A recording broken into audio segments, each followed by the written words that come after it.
Welcome to My Long Island TV. From Manhasset to Montauk, we have traveled our communities to bring you the following events. I'm your host, Waldo Cabrera. My Long Island TV starts now.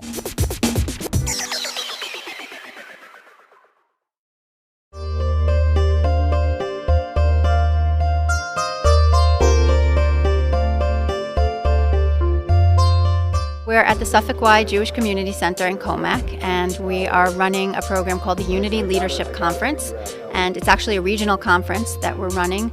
We have a program going in Comac, in Brooklyn, and also in Boston simultaneously, and we've gathered over 700 high school students to come together and learn about their own personal power to create change. So they'll be in workshops with kids that they've never met before, and they do icebreakers in the workshop so that they'll get to know each other, and the facilitators create a safe environment so that they can really talk about the issues at hand. It seems like events like this are they're always timely, and it's so sad that it is, but I feel like we hand down from generation to generation our biases and our hates, and it's time to take this next generation and tell them to stop the chain of hate and to stop the chain of intolerance. And hopefully if we can reach as many people as we can in this generation, that things will slowly change. What's important about this event is it gives kids an opportunity to see,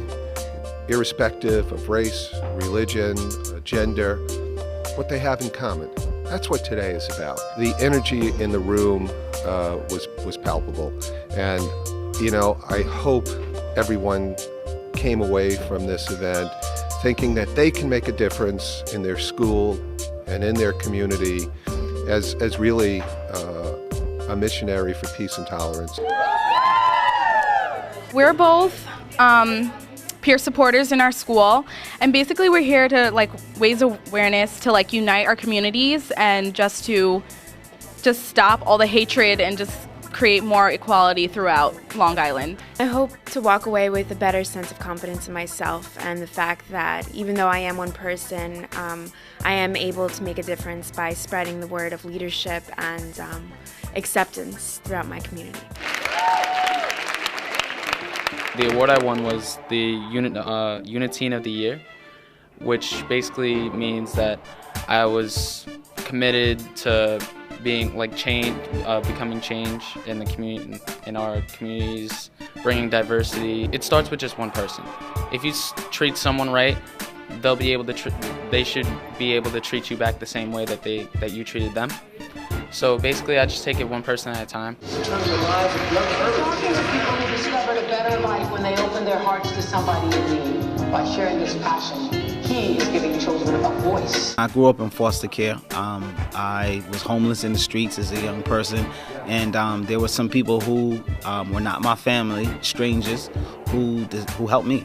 And I always wanted to feel like I had to pay it forward. I had to give back. So I believe that sometimes you go through a hardship to strengthen you, to create something in you that you want to change in the world. And that's what I'm about. I'm about empowering young people so that they don't have to go through some of the things that I had to go through in life. When I say hello, you say B-E, hello. When I say hello, you say B-E, hello. My message today was to use your voice. Your voice is your power, and when you use your voice and your power, do it for good. You see something that's wrong, and you say, well, I don't think that should be that way. And then somebody else will say, yeah, I think it shouldn't be that way too, or I should be this way. And then next thing you know, you got two people. Then 2 turns to 4, 4 turns to 8. So I believe that one person can make a change and start a ripple effect in their community. I learned from Kazi to be a powerful person and to live your life to the fullest. Kazi showed me that everybody can make a difference, and it just starts with you. What I did take away from there is that there are many different types of leaders and different ways you could be a leader, whether that's, captain of a sports team or, I don't know, just being a leader of a club or anything like that.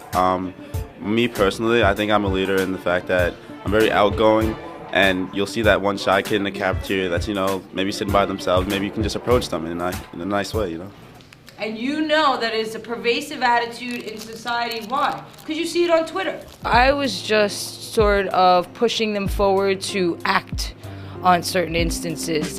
For instance, when they see people bashing other people on the computer or in a text rather than LOLing or JKing or even saying say, you know what, that's wrong. Stand up for the person.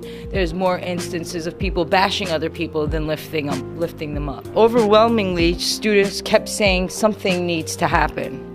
And then they started disclosing stories of instances where they were the something. And I just pointed out to them that they were the something that needed to happen, that they embody the change that they want to see.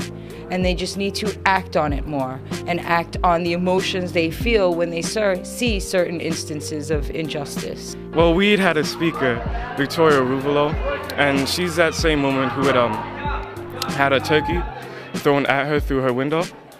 And she told us a story today, and I was just so touched because, even with that in her life prior to that event, even now she's still happy. She still has an awesome personality. She's funny, and then I'm just touched by that because I'm dumbfounded when someone can just go through all that strife and just be the awesome person that she is. I would just like everyone to just stop, take a breath, and just find all the goodness that does exist, because goodness is everywhere. We've been planning for this for months, and I think it went very well. We had a great response, and we personally really enjoyed it. I know one girl, she made a resolution to make 5 people smile a day, 5 people she doesn't know, and I think that's wonderful. You go back and if you make one person smile as a result of a conference like this, I think that's great.